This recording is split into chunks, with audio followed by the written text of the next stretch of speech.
السلام عليكم ورحمة الله وبركاته. أهلا بيكم مشاهدي قناة المايسترو.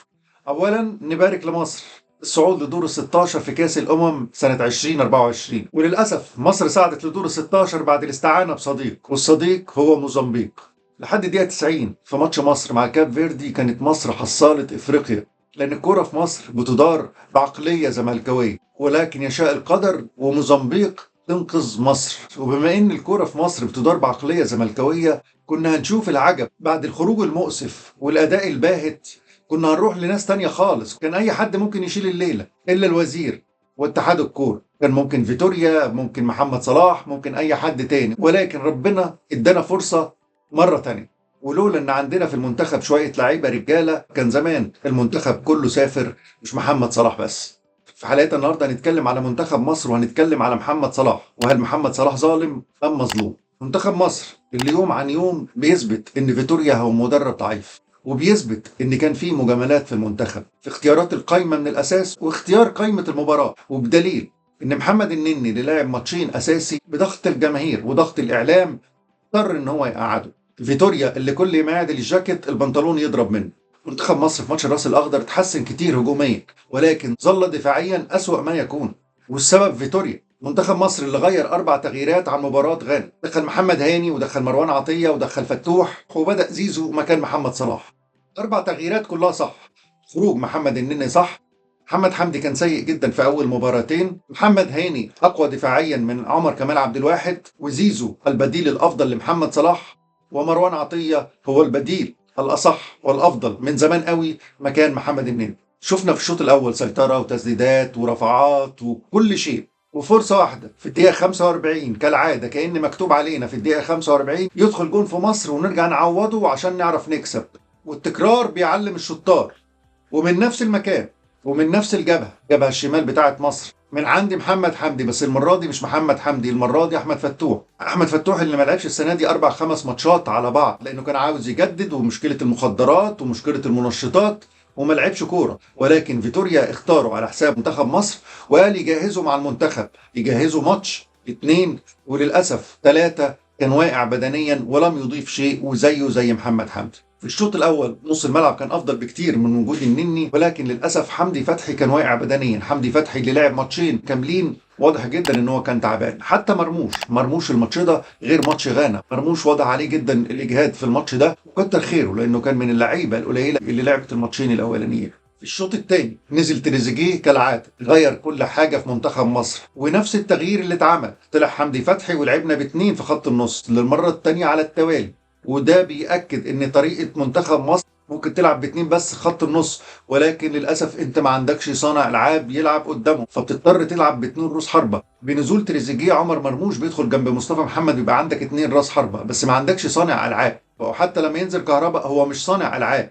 منتخب مصر في وقت من الأوقات كنت بتشوف 4 وقدامهم 4، في أوقات كتيرة كنا بنشوف ال4 فلات، ال4 واقفين جنب بعض، ال4 المهاجمين سواء زيزو مرموش مصطفى محمد تريزيجيه. حتى لما نزل كهربا نفس الشكل، 4 جنب بعض، مش معناه ان انت ضاغط وبتهاجم. طب مين هيوصل لهم؟ انت عندك مشكلة في محمد هاني والناحية الشمال، الاتنين سيئين جدا في الرفعات، وعندك 2 بس في خط النص رايحين جايين، ما عندكش صانع العاب. لولا الراس الاخضر بتلعب بالاحتياطي انت كنت ممكن يتضغط عليك. اوعى تفتكر ان انت ب2 بس في خط النص ان انت ممكن تلعب مع فرق كبيره. طب هتحلها ازاي؟ فيتوريا المشكله عنده ان هو مش بيفكر، ما عندوش اي حلول. اتفرجنا على كولر واتفرجنا على موسيماني وازاي كانوا بيغيروا في ال3، سواء واحد ارتكاز و2 قدامهم ولا بصانع العاب ولا ال3 فلات. شفنا حلول كتير، انما هو ما عندوش حلول وبيضطر للحلول.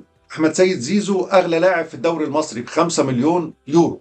المفروض محمد صلاح لما يطلع نشوف احمد سيد زيزو الدولي اضاف ايه وعمل ايه. هل احمد سيد زيزو يقارن بمرموش او بتريزيجيه؟ احمد سيد زيزو ما قدمش اي حاجه. منتخب مصر شايله 5 لاعبين، مصطفى محمد، تريزيجيه، مرموش، امام عاشور، حمدي فتحي، وامبارح مروان عطيه. منتخب مصر لو خط دفاعه محترم ومحمد الشناوي في حالته كنا هنكسب كل الماتشات، لان احنا هجوميا كنا افضل، بنقدر نجيب اجوان، جبنا 6 اهداف. ولكن للاسف برقم سلبي كبير لمنتخب مصر ان انت يدخل فيك 6 اهداف في دوري المجموعات من فرق ضعيفه. يا فيتوريا زي ما شلت محمد النني، لو ما شلتش احمد حجازي تاكد ان انت هتخسر الماتش الجاي وبالكتير الماتش اللي بعده.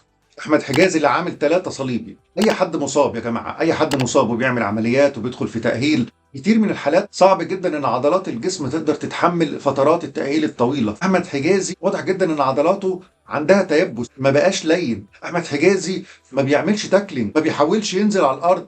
احمد حجازي بقى بطيء لان عضلاته متيبسه. النهارده انت بتعمل عمليه الصليبي ممكن تقعد سنه، ممكن تقعد 6 شهور، ممكن تقعد 9 شهور. فاحمد حجازي في حياته قعد يمكن 3 سنين تحت الإصابة. ده ما يقللش من أحمد حجازي. يا جماعة احنا ما فيش لاعب في منتخب مصر مقصر، ولكن المشكلة في فيتوريا اللي اختار لعيبة مش قادرة تلعب، لعيبة مش جاهزة، لعيبة إمكانياتها محدودة، لعيبة كبرت، لعيبة كانت مصابة.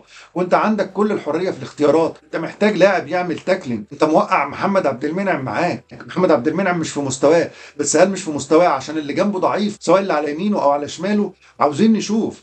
انت محتاج لاعب قوي، لاعب رجوله، لاعب فدائي زي الونش، زي ياسر ابراهيم، ممكن يبقى احمد سامي، اي حد الا احمد حجازي. انت لو كملت باحمد حجازي تاكد ان انت مش هتطول كتير.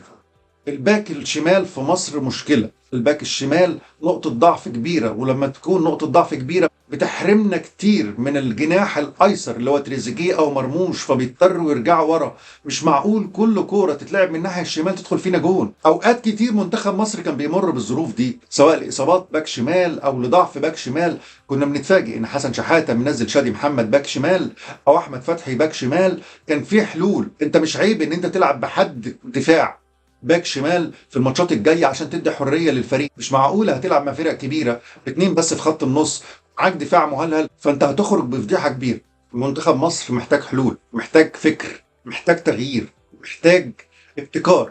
انت عندك مشاكل. انت اخترت قايمه فاشله لانك بتجامل. انت النهارده مختار ربع القايمه من بيراميدز ليه؟ واخد احمد فتوح اللي ما بيلعبش ليه؟ واخد محمد صبحي ليه؟ عمرنا ما هننسى، حتى لو خدنا البطوله عمرنا ما هننسى اللي حصل في القايمه اللي خدتها. النهارده لاعب زي حسين الشحات اللي ارقامه سابقاه، اللاعب اللي احرز في 4 بطولات كاس عالم للانديه، يعني بيعرف يلعب مع الكبار والكبار قوي كمان. النهارده انت ما خدتوش. كان ممكن يقدم لك الحل بعد غياب صلاح. احمد سيد زيزو عمل ايه؟ ضاف ايه لمنتخب مصر؟ هل حسين الشحات ما كانش يعرف يلعب جناح يمين؟ هل حسين الشحات ما كانش يعرف يدخل داخل المنطقه؟ ما كانش هيدخل في خط النص في اوقات ويصنع لك هجمات ويلعب هات وخد وينقل لك كوره؟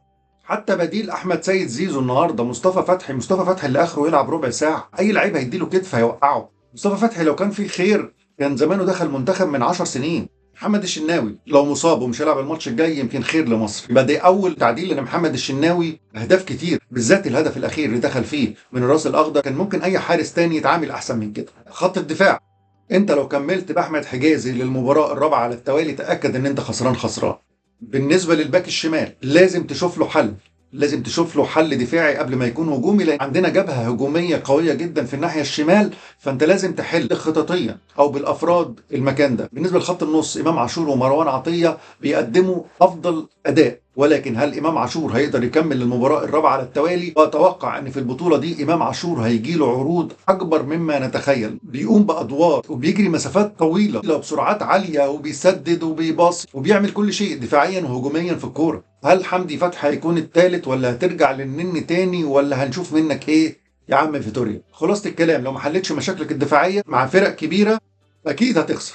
بالنسبه لمشكله محمد صلاح، هل هو ظالم ولا مظلوم؟ النهارده لاول مره بالاجماع معظم الشعب المصري ضد محمد صلاح بكل انتماءاته بكل توجهاته، حتى المستفيدين من محمد صلاح. محمد صلاح في ناس بتهاجمه لانها كانت بتحبه ومتعشمه فيه، مش بس في الكوره وانما في مواقف كتير، مواقف اكبر من كده بكتير، مواقف وطنيه، مواقف عربيه، مواقف قوميه.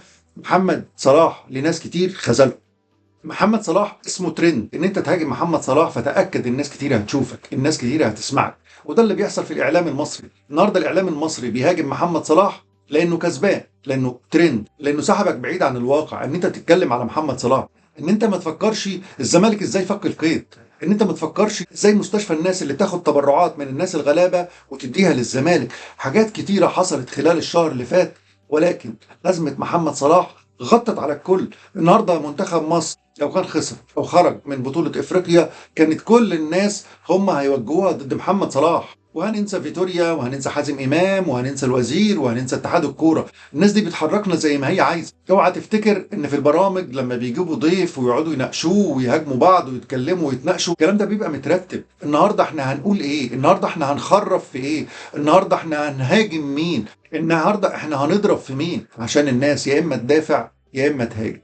محمد صلاح بالنسبه للمصريين زي ما يكون عندك ابن وخرجته يتعلم بره. الاولاد دول لما بيرجعوا دايما بيكون في خلاف بينهم وبين اسرهم، لانهم بيعيشوا عيشه تانية وبيتعاملوا مع ناس تانية، واللي عندنا عيب مش عندهم عيب، واللي عندنا صح مش عندهم صح. ودايما محمد صلاح وحتى النادي بتاعه هو شايفك فين. دايما يا جماعه اي حد بيسافر بره بيشوف عيوب مصر اكتر من اللي فيها. دايما انت منتظر من محمد صلاح لانه ابنك ابن بلدك، منتظر منه اللي انت عاوزه مش اللي هو يعرف يعمله.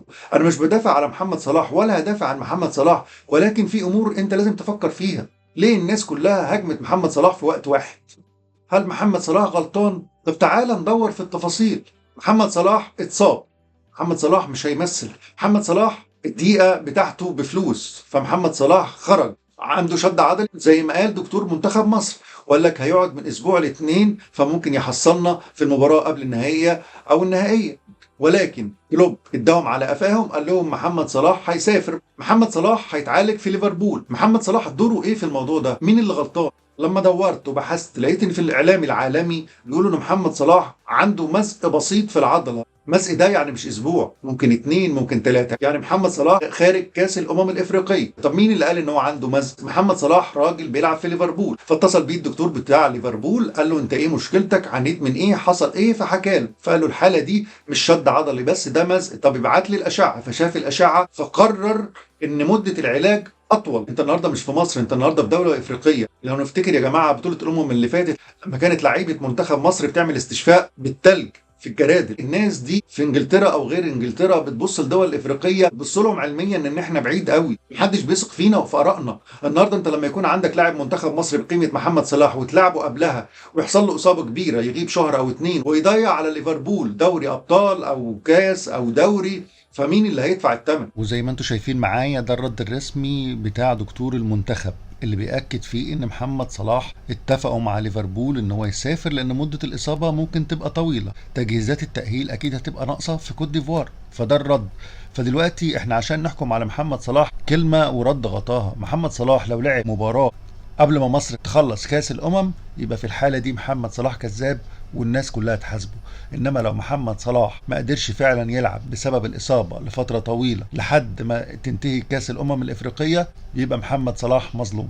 وكلامي ده اتأكد، وطبيب المنتخب اعلن ان محمد صلاح عنده مزق بسيط وان هو هيطول، وان هم اتفقوا مع كلوب ان هم يعلنوا بعد الماتش. هو اللي اعلن فاحرج المنتخب واحرج الدكتور، فممكن الدكتور نفسه ما يكونش اصلا كان غلطان وكان فعلا قايل ان هو مزق، ولان المنتخب بيدار بطريقه زملكاويه فدايما تلاقي فيه تعتيم. النهارده المنتخب مصر محمد صلاح اتصاب هيغيب 3 اسابيع مش هيكمل البطوله، شكرا يا عم محمد صلاح، ولا كنا هنزعل منه ولا كان هيحصل اي حاجه. ولكن منتخب مصر عارف اصابه محمد صلاح وهتقعد قد ايه، ولكنه بيعتم وفاكرها شطاره. لما تيجي تبص للنادي الاهلي وتتعلم منه، اي لاعب بيصاب بمجرد التاكد من الاصابه بتلاقي بيان يقول لك النادي الاهلي بتاع بيانات. النادي الاهلي هو نادي غريب عن الفكر المصري، النادي الاهلي سابق اي حد في مصر.